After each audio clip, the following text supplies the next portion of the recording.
What is going on, guys? I am Miguel from UCGym.com, and today I'm bringing back the muscle anatomy series. Now, I left it off quite a while ago because I got kind of lazy and didn't really feel like going more in depth into the harder muscles to draw, because I know I'd kind of embarrass myself drawing them.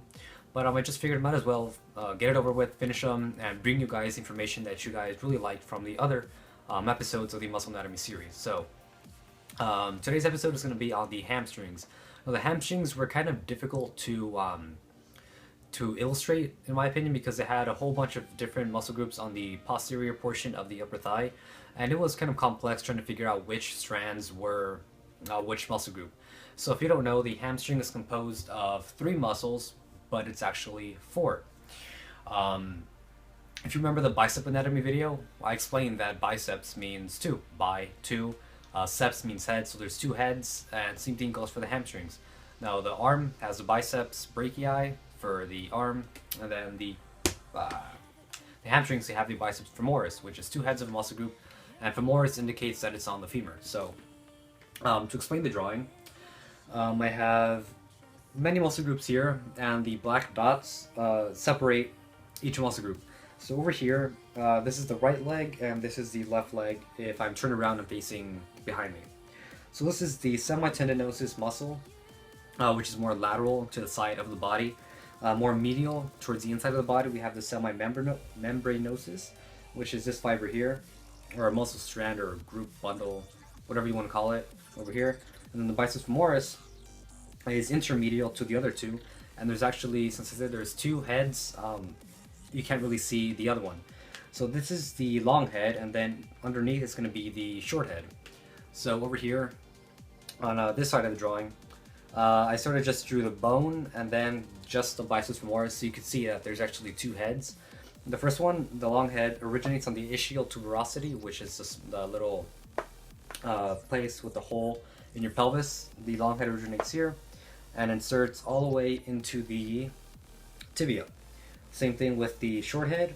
It originates kind of like mid-femur, and then it goes all the way into the tibia, which is your shin bone.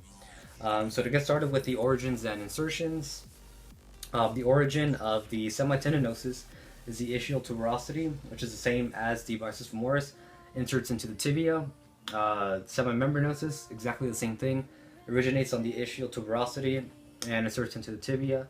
And the biceps femoris originates on the ischial tuberosity and inserts into the fibia. Okay, so it's the fibia, not the tibia. The fibia is a smaller bone of your lower leg in comparison to the larger bone, which is the tibia. The fibula is behind the tibia, and the biceps femoris short head originates mid-femur, like I said, and inserts into the fibula. So yeah, you can see better this side. Now for the functions, the function of the semitendinosus, which is the muscle group towards the lateral side of your leg, your posterior thigh, it flexes and medially rotates the knee, and it extends the hip. So flexing and medially rotating the knee, flexing is decreasing the angle between 2 joints or 2 bones. So in your leg, extension would be straightening out your leg, which is the quadriceps function. And then for the hamstrings, it's the opposite function, where it closes the gap between your calf and your hamstring. Medially rotating the knee is just pointing your toes inward. So the hamstrings, when you're doing any hamstring exercise, to conquer or get over the a plateau you may have on growing your hamstrings, you may want to try incorporating exercises that allow you to medially rotate your knees / toes or ankles, and then externally rotate them as well, and you'll do better. Now for the semimembranosus, it's the exact same thing. In the biceps femoris, it also flexes the knee, but it laterally rotates the knee. So this one actually makes you point your toes outward, in comparison to the semimembranosus and semitendinosus, where it medially rotates the knee. And same as the other ones, it extends the hip. And hip extension is essentially kicking your leg back and up. Same thing as doing a glute kickback or anything like that. Anytime you do a glute exercise where you're bringing your leg behind you, your hamstrings are being incorporated in doing that movement as well. Also, hamstrings cross 2 joints. It crosses the hip joint and the knee joint. So they are more prone to injury than other muscle groups. So anytime you see it's actually really common in sports. A basketball player lands wrong after dunking or something, he gets a really tight hamstring, it cramps up, he might have a tear. Same thing in football with sprinters, with long distance runners. Pretty much everyone is susceptible to hamstring injury since it is a double crossing joint or double joint crossing muscle, and it is more prone to injury. Now for the exercises, we have stiff-legged deadlifts, which you can do with dumbbells and barbells. Now, stiff-legged deadlifts, the objective: keep your legs straight, stiff-legged, keep them straight as possible.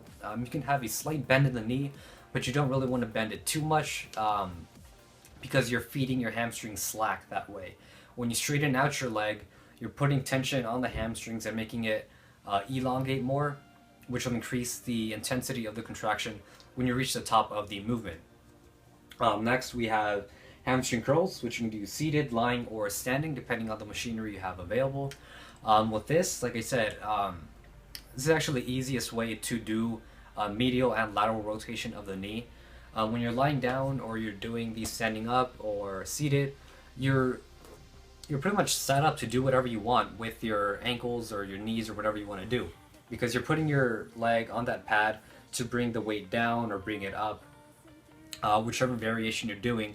And this is allowing you the freedom to, as you're going down, point your toes outward and increase the amount of contraction that you're going to be able to achieve with your hamstrings. And same thing goes with putting your toes inward. So it's really up to you to do whatever you want to do to isolate certain heads of the hamstring. Like I said, you have 4 muscle groups in there, so you have to work really hard to bring every one of them up. And then last exercise is kickbacks and lunges. Kickbacks and lunges, they're exercises that really incorporate the glutes mostly, but they do recuperate a lot of the hamstring since you are extending at the hip and straightening out your torso at the top of the movement. So you are working your hamstrings when you do pretty much any glute exercise, except for the ones where you move your hips sideways or that kind of thing. But yeah, that's pretty much it for the hamstrings. There's 4 muscle groups, 3 main ones. You have your semitendinosus, which is more to the outside of the posterior thigh. The biceps femoris, which is intermedial to the semitendinosus, and the semimembranosus, which is more medial to the midline of the body. And then this muscle group out here is just going to be one of the hip adductors, and this muscle group out here is going to be either the quadriceps or the maybe sartorius or iliopsoas or any other of those muscle groups of the leg. So yeah, that's pretty much it for the hamstring. 4 muscles. Biceps femoris has 2, and yeah, that's pretty much it. Depending on whatever other muscle group you want me to go in depth, just comment it down below, and I'll do that next for the muscle anatomy series, and that'll be it. But that's it for this episode. If you haven't seen yesterday's or last video, I have an annotation on screen. You can click to watch it and go to UCGym.com. So you can be more up to date as to what I'm going to do with videos or any other thing you want to see on UCGym.